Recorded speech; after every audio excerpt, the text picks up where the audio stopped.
오늘 아침 우리에게 주시는 하나님의 은혜의 말씀은 사사기 20장 말씀입니다. 오늘 본문 말씀을 보시면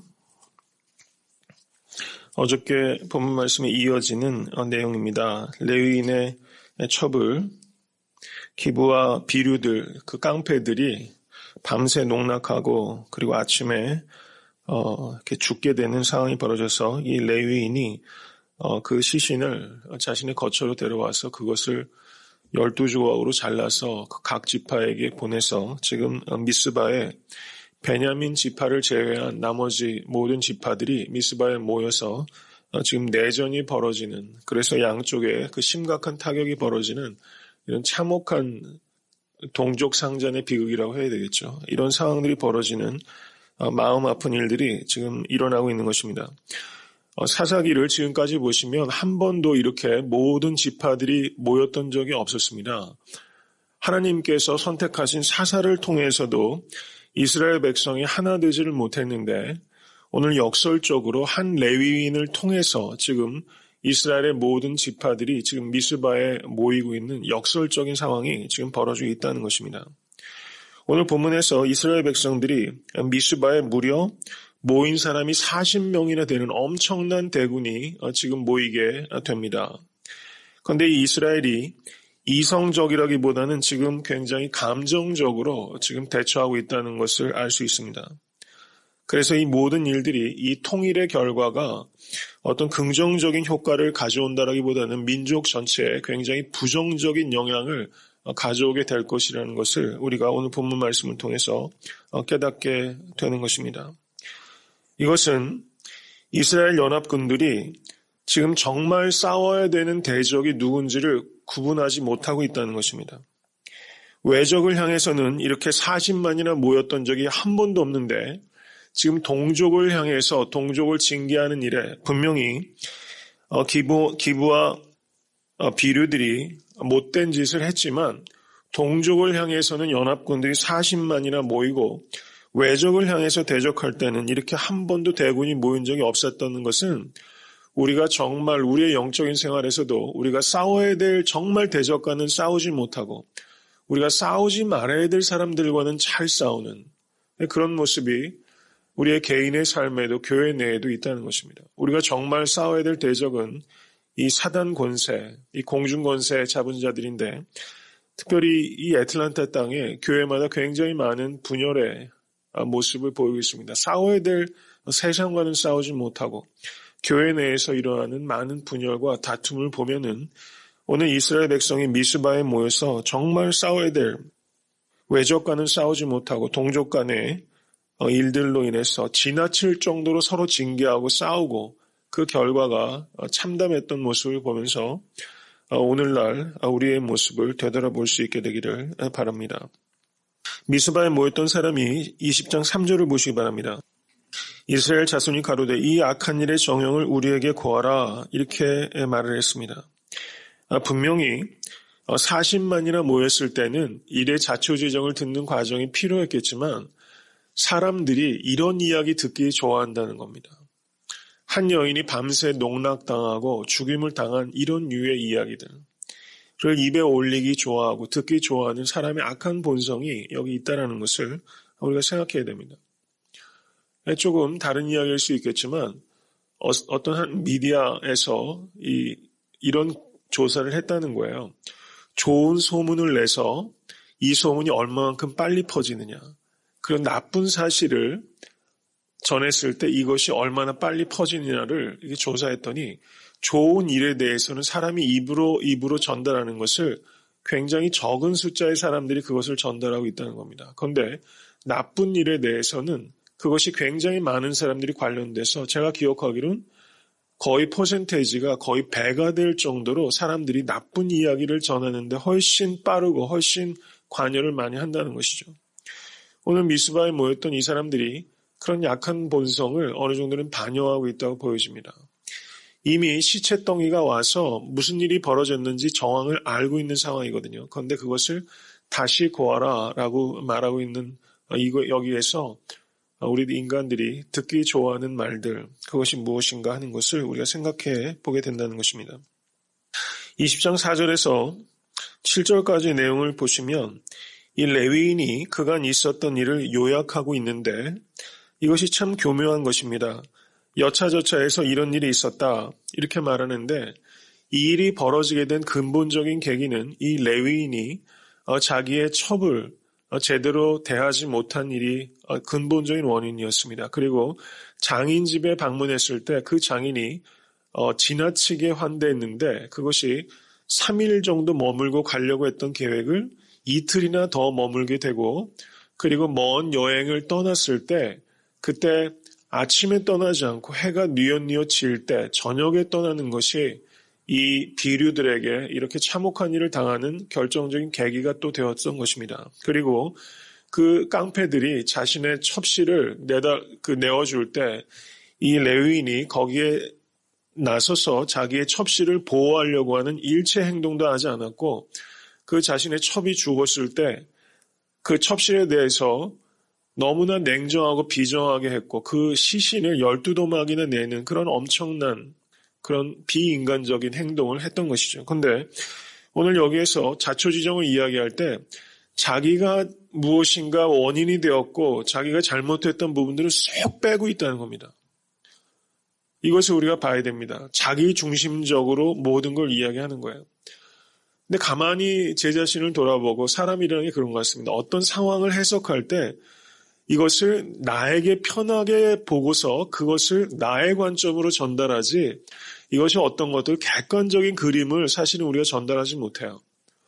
그래서 어떤 사건이 하나 있어도 A라는 사람, B라는 사람, C라는 사람이 전달하는 게 다 다르고 어떤 한국의 정치적인 상황도 역사관도 그렇지 않습니까? 조금 좌파에 속한 사람과 우파에 속한 사람이 근현대사도 보는 관점이 완전히 달라서 이게 도대체 같은 일을 바라보는 이 사람들이 이렇게 견해가 달라지는가? 저는 레위인을 보면서 우리 가운데 있는 이런 모습을 자기 합리화 그리고 자기 중심성 어떤 일들을 객관적으로 구성하지 못하고 이것을 나의 관점으로 구성해서 다른 사람들에게 왜곡된 시야를 이렇게 만들어주는 이런 모습이 우리 가운데 있다는 것을 한번 우리가 깊이 되돌아볼 수 있게 되길 바랍니다. 그리고 7절 말씀을 보시기 바랍니다. 이스라엘 자손들아 너희가 다 여기 있은즉 너희의 의견과 방책을 낼지니라 이렇게 말하면서 이 레위인이 이스라엘 모든 지파들을 지금 격동시키고 있어요. 사람들에게 조언을 구하는 것이 아니라 이 사람이 격동시키고 있습니다. 이 레위인은 지금 분명히 자신의 첩에 대한 어떤 깊은 애정 때문에 이러는 것도 아니고 정의를 구현하려고 이런 전쟁을 일으키는 게 아닙니다. 자기의 개인적인 복수를 하기 위해서 지금 40만이 모여 있는 겁니다. 자신의 개인적인 복수를 위해서 결과적으로는 양쪽의 희생자가 엄청나게 납니다. 양쪽의 희생자가 거의 한 6, 7만 명에 가까울 정도의 사람들이 죽게 돼요. 이 레위 사람이 혼자 개인적인 복수를 하기 위해서 이런 희생을 만들어내고 있다는 것을 보면서 이 참 작은 일 하나가 이 얼마나 큰 파급 효과를 가져오게 되는가 이것을 우리가 볼 수 있다는 것입니다. 그 뒤를 보시면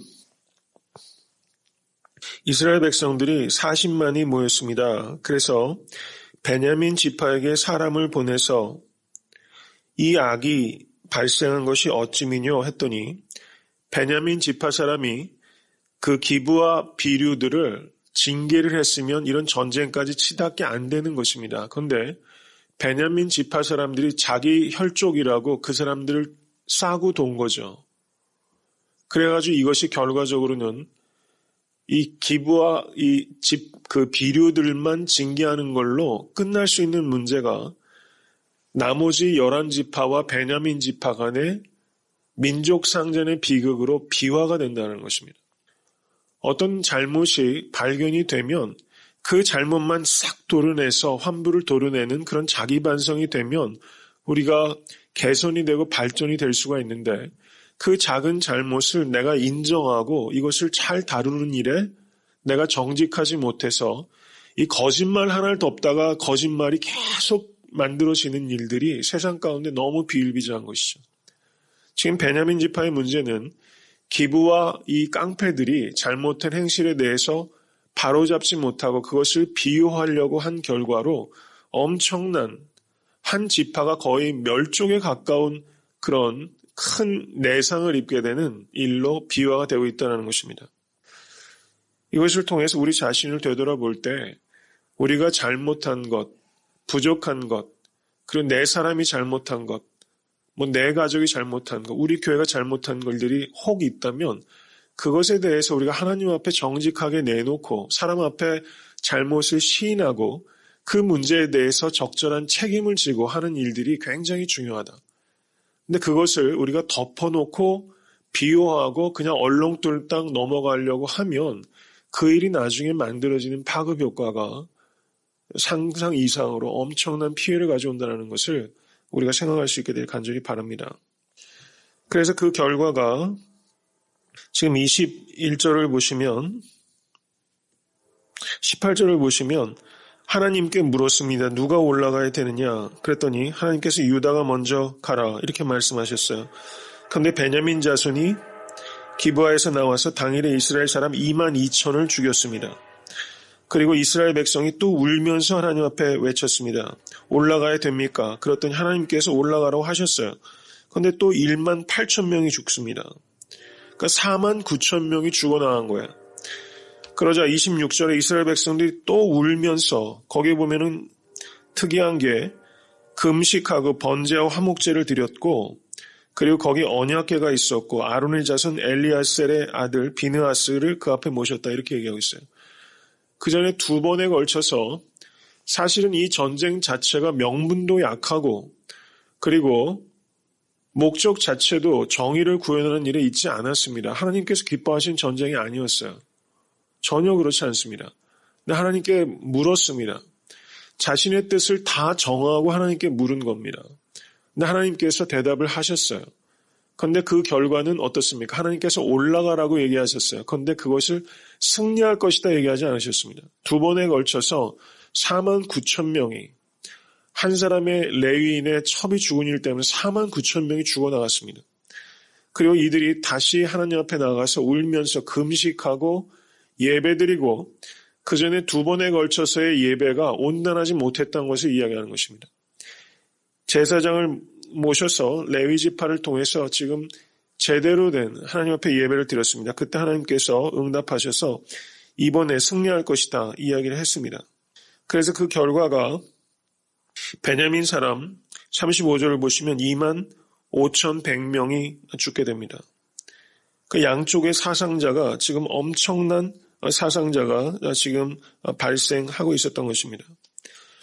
하나님께서 지금 이 전쟁을 통하여 두 번이 이스라엘 지파가 실패하게 하고 그리고 베냐민 지파가 또 25,100명이 죽어나서 한 민족 지파 자체가 거의 멸문에 가까울 정도의 엄청난 사상을 내는 일을 하나님께서 허용하셨는데 저는 이것을 보면서 하나님께서 양쪽을 같이 징계하신 것이다. 이렇게 이해가 됩니다.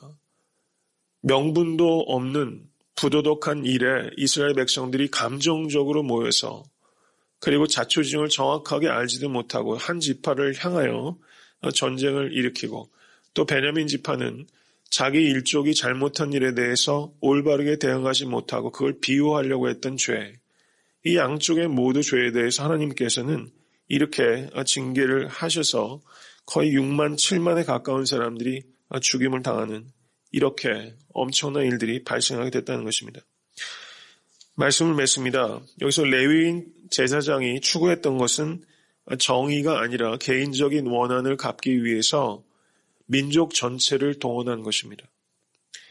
이것을 통해서 우리가 생각해야 되는 것은 우리가 개인적인 이익이나 아니면 개인적인 원한을 갚는 일에 거짓된 명분을 만들어서 다른 사람들을 움직이고 조직을 움직이고 하는 일들이 이 세상에 너무나 비일비재하다는 것입니다. 겉으로 볼 때는 명분이 있는 일이지만 사실상은 이 개인적인 탐욕과 욕심과 명분을 지키기 위해서 동원되는 일들이 너무나 많고 그 일에 희생당하는 사람들이 너무나 많다는 것이 이 세상사에서 벌어지는 많은 일이라는 것을 우리가 생각할 수 있게 되기를 바랍니다. 우리 안에 혹시 이성적이지도 못하고 영적이지도 못하고 이스라엘 백성처럼 감정적으로 반응하는 일들이 내 안에는 없었는지, 그리고 레위인 제사장처럼 내 잘못은 쏙 빼고 나의 이익에만 부합하는 일들만 가려서 자기 변호에 급급하지는 않았는지, 그리고 오늘 이스라엘 백성들이 모였던 것처럼 이것은 건전하고 건강한 통일이 아니라 매우 부도덕한 야합입니다. 내 세상에 이런 야합이 너무나 많다는 것이죠. 무리질 때 우리가 어떻게 사람들과 모이고 있는가, 이것을 우리가 생각할 수 있어야 됩니다. 그리고 이스라엘 백성이 하나님 앞에 물었던 것처럼 우리가 하나님 앞에 우리의 뜻을 정해놓고 그것을 하나님 앞에 묻는, 이렇게 절차만 밟아가고 있는 형식적인 하나님 앞에 의뢰하는 것이 우리 가운데는 없는지 한번 깊이 통찰하시면서 하나님 앞에 더욱더 바르게 서시는 여러분 되실 수 있게 될 간절히 축원합니다.